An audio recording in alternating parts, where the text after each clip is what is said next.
Folks, they're not in space trying to find Mars. Here's a clip from NASA, fair use for educational purposes. You thought they were in NASA, that NASA was trying to go out and find water on Mars. Folks, there is no planets out there. It's all a lie. Even the blatant nonsense to claim that people were jumping up on the moon and all that stuff, when the moon moved through portals.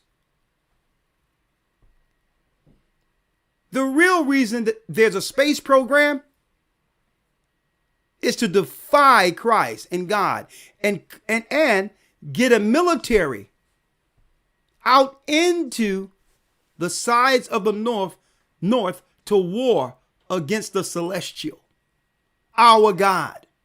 That's the real reason for NASA and the Pentagon. It's a religious apparatus of Satan's government.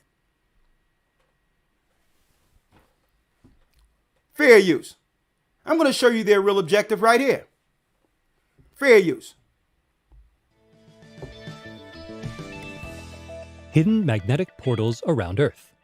Presented by Science at NASA. A favorite theme of science fiction is the portal, an extraordinary opening in space or time that connects travelers to distant realms. A good portal is a shortcut, a guide, a door into the unknown, if only they actually existed. It turns out that they do, sort of, and a NASA-funded researcher at the University of Iowa has figured out how to find them. We call them X-points, or electron diffusion regions, explains plasma physicist Jack Scudder of the University of Iowa. They're places where the magnetic field of Earth connects to the magnetic field of the Sun, creating an uninterrupted path leading from our own planet to the Sun's atmosphere 93 million miles away. Observations by NASA's Themis spacecraft and Europe's cluster probes suggest that these magnetic portals open and close dozens of times each day. They're typically located a few tens of thousands of kilometers from Earth, where the geomagnetic field meets the onrushing solar wind. Most portals are small and short-lived. Others are yawning, vast, and sustained. Energetic particles can flow through the openings, heating Earth's upper atmosphere, sparking geomagnetic storms, and igniting bright polar auroras.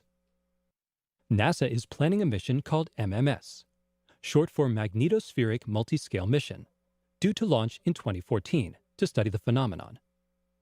Bristling with energetic particle detectors and magnetic sensors, the 4 spacecraft of MMS will spread out in Earth's magnetosphere and surround the portals to observe how they work. Just one problem: finding them. Magnetic portals are invisible, unstable, and elusive. They open and close without warning, and there are no signposts to guide us in, notes Scudder. Actually, there are signposts, and Scudder has found them. Portals form via the process of magnetic reconnection. Mingling lines of magnetic force from the Sun and Earth crisscross and join to create the openings. X-points are where the crisscross takes place.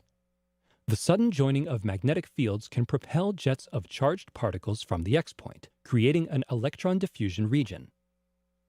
To learn how to pinpoint these events, Scudder looked at data from a space probe that orbited Earth more than 10 years ago. In the late 1990s, NASA's Polar spacecraft spent years in Earth's magnetosphere, explains Scudder, and it encountered many X-points during its mission. Because Polar carried sensors similar to those of MMS, Scudder decided to see how an X-point looked to Polar. Using Polar data, we have found 5 simple combinations of magnetic field and energetic particle measurements that tell us when we've come across an X-point or an electron diffusion region. A single spacecraft, properly instrumented, can make these measurements. This means that a single member of the MMS constellation using the diagnostics can find a portal and alert other members of the constellation. Mission planners long thought that MMS might have to spend a year or so learning to find portals before it could study them. Scudder's work shortcuts the process, allowing MMS to get to work without delay. It's a shortcut worthy of the best portals of fiction, only this time the portals are real. And with the new signposts, we know how to find them. For a portal to Let me show y'all something, folks. Let me show you something. Let me show you something, folks. I don't know if y'all missed that. You see that, folks? Do y'all see that? Where the plan for Lucifer was to go to the sides of the north. Look at where the earth is. Look at the portal in between. And then look at your very top in space. I need y'all to see this. This is the connection between Lucifer and NASA's objective. And now he stated that they've found it. They want to go to where God is. The sun moves through portals, folks. The sun is not stationary. What you're seeing right here is the plan written of in the book of Isaiah, the 14th chapter. And Esau setting his nest amongst the stars. There's more. to work without delay. It's a shortcut worthy of the best portals of fiction. Only this time, the portals are real. And with the new signposts, we know how to find them. For a portal to more NASA science news, visit science.nasa.gov.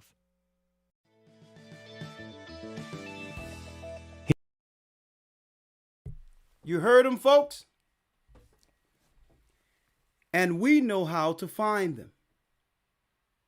And we know how to find them. But here's the issue, folks. The scriptures prophesied that Christ would be the one who would bound that particular spirit.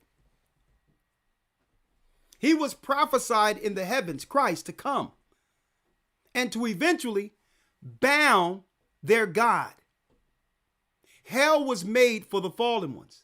So this is why the fallen ones want off of earth. See? So here's the plan. And I'm going to show you where America comes in. Elder Lawyer, let's go to the book of Revelation, the 12th chapter. It was prophesied in Isaiah 14 that even though they'll try, even though Lucifer and others would try, eventually the prophecy is what? That Lucifer and those with him would be bound in hell for a final judgment. For a final judgment. While he's bound, the earth is free from death, pain, sickness, all of that. Murder, debate, a total peaceful time of 1,000 years, because what? It's Lucifer who creates chaos down here. Right? Let's read it. Revelation 12, verse 1. Now, this is their objective. Let's read it. And there appeared a great wonder in heaven, a woman clothed with the sun and the moon under her feet, and upon her head a crown of 12 stars. And she, being with child, cried, travailing in birth and pain to be delivered. Now, when it says a woman with 12 stars, that represents the 12 tribes of Israel. Why? Because the same as Christ was made to not only rule, but judge the God of this world, the prince of this world, Lucifer. Well, we were made to rule and judge the people who have helped Lucifer. See? We were born to judge their ways. That's right, folks. The Bible tells us in Genesis that the elder shall serve the younger, so he know his prophecy too. that he was meant to serve Jacob. So Esau colluded with Lucifer. That 12 stars in the book of Revelation is talking about the 12 tribes of Israel. That's right, who are now waking up throughout the earth. We're waking up to the war. We've been blind to the war we were born under. Read. Verse 3. And there appeared another wonder in heaven, and behold, a great red dragon having 7 heads and 10 horns and 7 crowns upon his heads. 7 heads, 10 horns, and what? And 7 crowns upon his heads. And 7 crowns upon his heads. The 7 horns, the 7 crowns and 10 horns represents what? The 7 mountains represents what? The mountains of Rome, the central capital for Satan, his hub. And the 10 horns are the extension, the 10 countries of Europe who sprang out of Rome. They become an Edomite confederate, a European confederate that is now called the EU, the European Union. The 7, that's right, the 7 heads represents the 7 mountains. It tell you that in Revelation. It represents Rome. So here it is, Christ is revealing the end of how all this unfolds, folks, to John on the Isle of Patmos. Now, the 12 stars represents the 12 tribes of Israel, Jacob, the little brother. The 7 heads and 10 horns represents Esau, the elder, who was meant to serve the younger. Read. Verse 4. And his tail drew the 3rd part of the stars of heaven, and did cast them to the earth, and the dragon stood before the woman. So when it says that the dragon took a 3rd of the stars of heaven and brought them to the earth, these are the original gods who fell under Lucifer. 1/3 of the heavens became the gods of this earth. The same gods Cain served and set up cities to. These are the same gods the Catholic Church burn candles to every day. The old gods are the gods of the Romans. Read. And the dragon stood before the woman, which was ready to be delivered, for to devour her child as soon as it was born. Exactly. The dragon stood before the woman to do what? To devour her child. To devour her child. As soon as it was born. As soon as it was born. They needed a political structure in place to have one of their people as governor to kill the baby before the prophecy. That baby was prophesied to what? To bound the God Esau serves. That's right. Herod the Idumean, an Edomite whose family converted into Judaism, given power by the Roman Empire to kill our king at birth. To show you it's a government structured plan to kill at birth.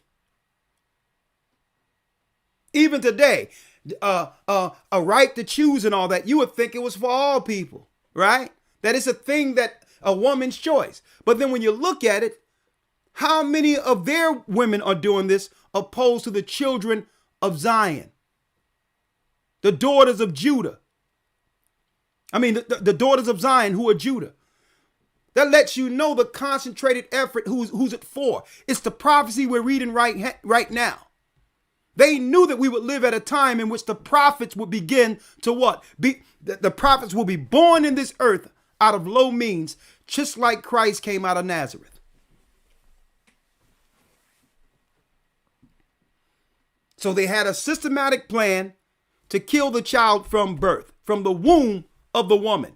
Sounds familiar? Read. Verse 5. And she brought forth a man-child who was to rule all nations with a rod of iron. So it was prophesied that Christ was to rule all nations with a rod of iron. Christ isn't coming back for peace, folks. He's coming in war apparel. He's coming to war. I don't know what y'all teaching in these Christian churches. Heaven starts with war. Okay? Heaven on earth will be after the battle of Armageddon. See? Now you're starting to understand NASA and all that, why they're in place right now, folks. It have nothing to do with trying to find whether or not there's water on Mars, or claiming the resources are drying up in Earth and they need to go to another planet to preserve humanity. Total garbage. How many times you've been on the road driving and for hours, and there's nothing but Greenland out there with no people? The Bible. Is it hard to understand? When it comes to reading the Bible, the first thing that comes to mind is the fact that this is the Word of God. The seals have been broken, and the truth is here. And when we go throughout the scriptures, when we go throughout extra biblical records, we find that the language that God employed, that He used to create the heavens and the earth, was the Hebrew language. Christ said, I came for the lost sheep of the house of Israel. But yet no one, no religious leader, no religious church out there anywhere can now identify the 12 tribes of Israel. Can we? God is quite simple, but it seems as if man makes understanding Him hard. What are those mysteries? The truth of your book and the truth will make you free. The Hebrew and Bible Academy. You're invited.